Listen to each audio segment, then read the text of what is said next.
क्या महागठबंधन में seat sharing को लेकर जो तकरार मची थी वो अब खत्म हो गई है? आखिर दिल्ली से राहुल गांधी ने अपने किस दूत को भेजा है? जो महागठबंधन में हुआ दोस्तों, क्या वाकई में उसमें राहुल गांधी की गलती है? दोस्तों, क्या तेजस्वी यादव की ईगो की वजह से महागठबंधन ने शुरुआत में वोट चोरी के नाम पर जो मोमेंटम बनाया था वो खो दिया है? क्या वाकई में जमीन में वैसे ही हालात है जैसे कि गोदी मीडिया बता रहा है? दोस्तों, अब कोई कुछ भी कहे, इसमें तो कोई दो राय नहीं कि कुछ सीटों को लेकर अभी तक महागठबंधन में सस्पेंस बरकरार है। हालांकि अब जो जानकारियां निकल कर आई हैं दोस्तों कि अब एंड वक्त में ही सही, लेकिन इस बात को लेकर तमाम नेताओं में आम सहमति बन रही है कि अब जो कुछ भी रायता फैला हुआ है इसको अब जल्द से जल्द समेटा जा सके। इंडियन एक्सप्रेस ने आज इस पूरे मसले पर बाकायदा खबर छापी है और ये पूरा का पूरा जो गतिरोध है वो एग्जैक्टली शुरू कहां से हुआ, किसके ईगो की वजह से बढ़ा और किसने इस पूरे मामले में वक्त में हस्तक्षेप नहीं किया और राहुल गांधी इसके लिए कितने जिम्मेदार हैं, इसमें बहुत सी खबरें छपी हैं। दरअसल सबसे पहले मैं आपको खबर बता देती हूँ दोस्तों, केसी वेणुगोपाल ने सुनने में आया है कि तेजस्वी यादव से बातचीत की है मंगलवार को। आज बुधवार है, मतलब मंगलवार को तेजस्वी यादव से बातचीत हुई है, तो मतलब कल केसी वेणुगोपाल जो कि कांग्रेस पार्टी के जनरल सेक्रेटरी हैं, राहुल गांधी के बेहद करीबी हैं, हमेशा बगल में रहते हैं उनके। आखिरकार उनकी तेजस्वी यादव से बातचीत हुई है और दोनों के बीच में काम सहमति बनी है कि जो भी गतिरोध है इसको खत्म किया जा सके। केसी वेणुगोपाल की अगर बातचीत हुई है तो आप समझ लीजिए कि राहुल गांधी ही करवा रहे हैं, राइट। और अब जानकारी निकल कर आई है कि एक ट्रबल शूटर, एक संकट मोचक सामने आए हैं जिनका नाम है अशोक गहलोत। उसको सुनने में आया है कि अशोक गहलोत को सीधे पटना भेजा जा रहा है ताकि ये जो पूरा का पूरा एक सियासी घमासान मचा है इसको आप सॉर्ट आउट करें। अशोक गहलोत बहुत ही अनुभवी नेता है, राजस्थान के मुख्यमंत्री रह चुके हैं लंबे वक्त से और एक्चुअली में अशोक गहलोत की खासियत ही है कि वो संगठन के आदमी है। किससे कैसे बात करनी है, किसको कहां पर कैसे मनाना है, किसको जो बागी हो गया है उसको बैठाना है और किससे मतलब एक तरह से मतलब सामंजस्य बनाना है। अशोक गहलोत उसमें मास्टर बताए जा रहे हैं। उनको भेज दिया गया दिल्ली से और वो पटना पहुंच जाएंगे या फिर पहुंच चुके होंगे। तो सुनने में तो ये भी आ रहा है कि बुधवार को हो सकता है कि महागठबंधन की कोई प्रेस कॉन्फ्रेंस हो जाए।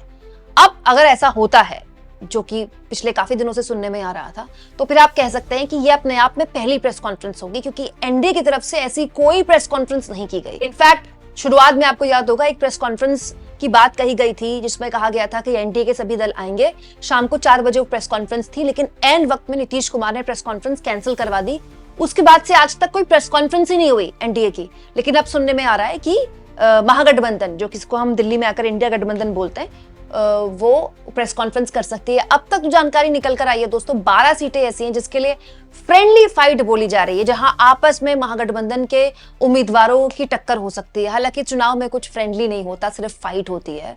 और अब जानकारी ये निकल कर आई है दोस्तों कि कुछ सीटों में कांग्रेस पार्टी ने भी अपने उम्मीदवार वापस लिए हैं। जैसे लालगंज में कांग्रेस ने अपने उम्मीदवार को पहले ही वापस ले लिया है, जहां पर इन महागठबंधन के 2 उम्मीदवार आमने सामने थे। इसके अलावा दोस्तों इस खबर में यह भी छपा है कि ये पूरी तकरार जो है वो तेजस्वी यादव के मुख्यमंत्री के उम्मीदवार के तौर पर उनके ऐलान को लेकर ही फंसी। तो दरअसल इस खबर में छपा है कि जब वोटर अधिकार यात्रा हुई थी उसी वक्त तेजस्वी यादव का जो कैंप है इस बात को लेकर मतलब क्लियर था कि उनके चेहरे को सीएम के तौर पर प्रोजेक्ट किया जाएगा।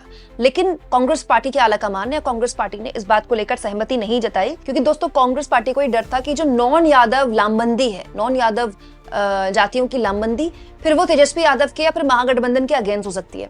हालांकि इसको लेकर भी बहुत से लोगों ने अपनी अपनी राय दी, जो कि इस आर्टिकल में छपी है। जैसे कि अगर आप नहीं भी करेंगे नाम का ऐलान, तो भी ये तो सच है ना कि तेजस्वी यादव की पार्टी सबसे ज्यादा सीटों पर चुनाव लड़ रही है। तो जो सबसे ज्यादा सीटों पर चुनाव लड़ रहा है, अगर 1% उसके सबसे ज्यादा विधायक जीत के आते हैं तो जाहिर सी बात है तेजस्वी ही सीएम बनेंगे। तो आप सीएम के नाम का ऐलान करें या ना करें, ये तो ऑब्वियस सी बात है कि गठबंधन में जो सबसे बड़ा भाई है, जो कि 143 सीटों पर चुनाव लड़ रहा है, उसके ज्यादा विधायक जीत कर आएंगे तो सीएम तो वैसे भी उसी का बनेगा। तो ऐलान करने में हर्ज क्या है?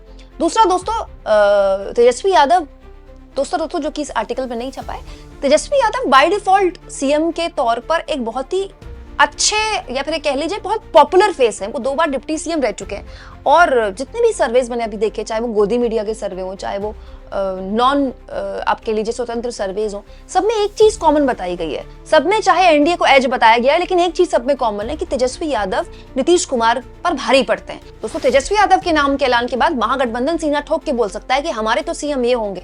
अब अमित शाह बोल दें कि क्या नीतीश कुमार ही उनके सीएम होंगे, ये हर लिहाज से महागठबंधन को एक एज देता है। दोस्तों, इसके अलावा यहाँ पर कुछ ईगोस की भी बात हुई है। अलावरू, जिनको अभी कुछ महीने पहले इसी साल प्रभारी के तौर पर नियुक्त किया गया, आला कमान का इनके ऊपर हाथ बताया जाता है। इस खबर के हिसाब से दोनों के बीच में ईगो क्लैश भी हुआ है, कांग्रेस पार्टी के प्रदेश प्रभारी अलावरू और तेजस्वी यादव के बीच। दोस्तों, तेजस्वी को अलावरू ने 1 घंटा वेट करवाया कभी किसी मीटिंग को लेकर, जिसके जवाब में तेजस्वी ने अलावरू को 2 घंटे से ऊपर वेट करवा दिया। मतलब सोचिए कितने छोटे अहंकार हैं इन नेताओं के, अगर इसमें सच्चाई है तो। मतलब मुझे तो ये बोलते वक्त भी बड़ी हंसी आ रही है।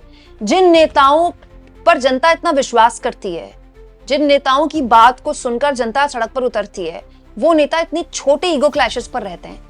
एक और इंपॉर्टेंट बात दोस्तों, जो कि मैंने चीज नोटिस की, सोशल मीडिया में अलावरू को लेकर एक माहौल बनाया जा रहा है कि अलावरू इस बार लालू यादव के परिवार के आगे नहीं झुके। अलावरू ने देखिए अपना जो कांग्रेस पार्टी के सम्मान के साथ समझौता नहीं किया। तो अलावरू दोस्तों कांग्रेस पार्टी के राहुल गांधी के करीबी हो सकते हैं, मुझे नहीं पता, लेकिन दोस्तों मैं ये जानना चाहती हूँ कि अगर कांग्रेस पार्टी 7 सीटों पर, 8 सीटों पर या 10 सीटों पर कहीं भी चुनाव लड़ लेगी तो सीएम तो उसका बनेगा नहीं। तब भी सीएम तो तेजस्वी यादव ही बनेंगे ना, अगर सरकार आती है महागठबंधन की। तो आप सोचिए कि आप इतने बड़े कॉज के लिए चुनाव लड़ रहे हैं, जिसमें आपको ऑलरेडी पता है कि आप खुद कहते हैं चुनाव आयोग एनडीए के साथ है, आप खुद कहते हैं वोट चोरी हो रही है, आप खुद कहते हैं कि एसआईआर में बड़े स्तर पर जो वोटर लिस्ट है उसमें गड़बड़ की गई, आप खुद कहते हैं लेवल प्लेइंग फील्ड नहीं है, जो कि नहीं है, आप खुद कहते हैं कि मीडिया उनके साथ है, जो कि है, आप खुद देख रहे हैं कि 1,21,00,000 महिलाओं के खातों में 10,000 रुपए डाल दिए गए। ये कितनी बड़ी एज है।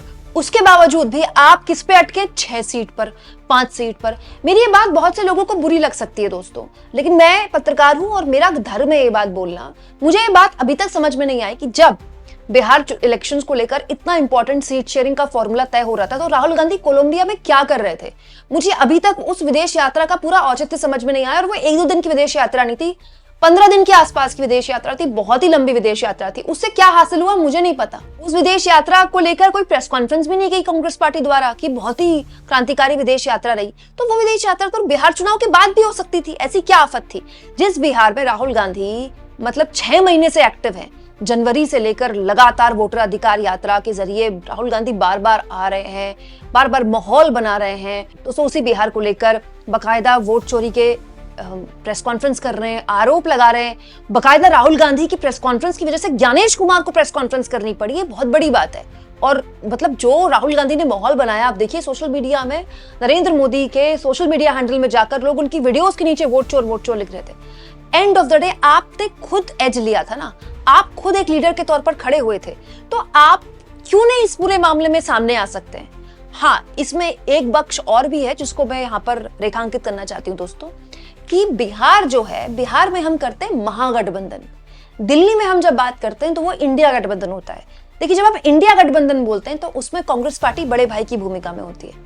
जब हम महागठबंधन बोलते हैं बिहार में आकर, तो वहां तेजस्वी यादव बड़े भाई की भूमिका में होते हैं, क्योंकि आप ज्यादा सीटों पर लड़ रहे हैं। जैसे एनडीए है, एनडीए में सबसे ज्यादा सीटों पर कौन लड़ रहा है? जेडीयू और बीजेपी। लेकिन सब जानते हैं कि जेडीयू ही, सब जानते हैं दोस्तों, जेडीयू तो अपने लेवल पर अपने उम्मीदवार अलग तरह से उतार रहा है, लेकिन बार्गेनिंग का काम सारा बीजेपी ने किया। उपेंद्र कुशवाहा को भी वही मना रहे हैं, मांझी को भी वही मना रहे हैं, निर्दलियों को बैठाने का प्रयास भी वही कर रहे हैं। अब सोचिए, कल जनसुराज ने आरोप लगाए पीके ने कि उनके उम्मीदवार को नामांकन भरने नहीं दिया गया। अमित शाह और धर्मेंद्र प्रधान ने उनके उम्मीदवारों को अपने साथ बिठा लिया। 1% अगर इस आरोप में सच्चाई है तो फिर सोचिए दोस्तों, देश के गृह मंत्री खूंटा गाड़ कर बिहार में बैठ सकते हैं, तो ऐसी भी क्या बात है। केंद्रीय नेतृत्व क्यों नहीं बैठ सकता कांग्रेस पार्टी का? क्योंकि आप तो जनवरी से खूंटा गाड़ के बैठे ही थे ना, आप ही ने 15 दिन यात्रा निकाली ना, और सफल यात्रा थी वो वोटर अधिकार यात्रा। तो तब अगर आप खूंटा गाड़ सकते हैं तो उस खूंटे को आगे तक क्यों नहीं पहुंचा सकते? मंजिल तक पहुंचाना एक लीडर का काम न केवल मुद्दा खड़ा करना है, बल्कि उसको उसके अंजाम तक पहुंचाना है। दोस्तों ये बात सही है कि महागठबंधन में अगर ऐसा कुछ भी तकरार थी तो सबसे पहली जिम्मेदारी तेजस्वी यादव की बनती है। हाँ, इस पर एक और बात है दोस्तों कि राहुल गांधी ने कुछ चीजों पर अपना स्टैंड लिया था।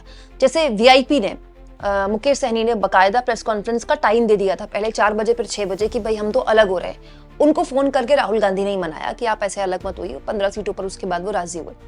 इसके अलावा दोस्तों झारखंड मुक्ति मोर्चा भी नाराज हो गया था क्योंकि उनको भी अकोमोडेट नहीं किया गया।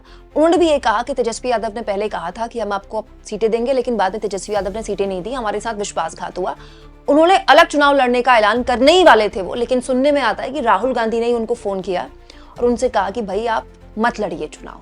तो ये 2 जो स्टैंड है वो राहुल गांधी द्वारा लिए गए हैं। लेकिन मेरे बात समझ नहीं आ रही दोस्तों कि सितंबर तक जो महागठबंधन एक ही गाड़ी में सवार होकर एक दूसरे को चॉकलेट खिला रहा था, इतना गजब का सामंजस्य दिख रहा था, एक पार्टी के नेता दूसरी पार्टी के नेता के लिए झंडा लगा रहे थे, बैनर लगा रहे थे, उसके प्रमुख नेताओं के बीच में ही अगर इतना गतिरोध है इतने वक्त साथ बिताकर, तो फिर आप कार्यकर्ता से क्या उम्मीद करेंगे। अब सुनने में आया है दोस्तों कि अशोक गहलोत जो कि ट्रबल शूटर हैं और उनको पूरी जिम्मेदारी दी गई है। इसके अलावा कुछ और लोगों से भी बातचीत चल रही है तेजस्वी यादव कैंप से। तो बहुत जल्द इस पूरे मसले को लेकर जो भी गतिरोध है वो शांत हो जाता है। अगर अब भी महागठबंधन प्रेस कॉन्फ्रेंस करके या फिर कोई एक बयान जारी करके सामंजस्य बिठा लेता है तो अब भी कुछ नहीं बिगड़ा है।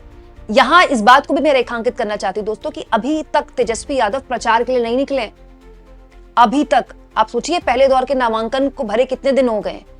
अब दोस्तों राहुल गांधी कब बिहार आएंगे, कब प्रचार करेंगे मुझे नहीं पता, लेकिन 24 तारीख की डेट आ चुकी है। 24 तारीख से नरेंद्र मोदी प्रचार में उतर रहे हैं।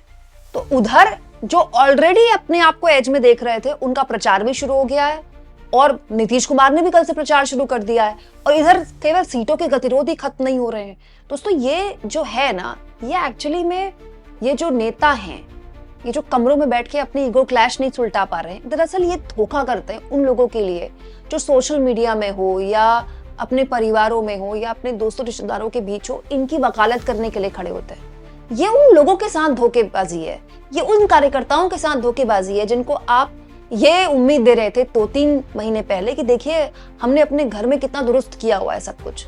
आप एक बात सोचिए, जिस कार्यकर्ता ने वोटर अधिकार यात्रा में खड़े होकर धूप में माहौल बनाया, उसके लिए किस तरह का ये संदेश है। हालांकि बहुत सारे लोग कह रहे हैं दोस्तों कि हो सकता है कि 10 सीटों पे या 6 सीटों पे कोई फ्रेंडली फाइट हो, लेकिन ये कुछ ज्यादा ही बड़ा चढ़ाकर दिखाया जा रहा है।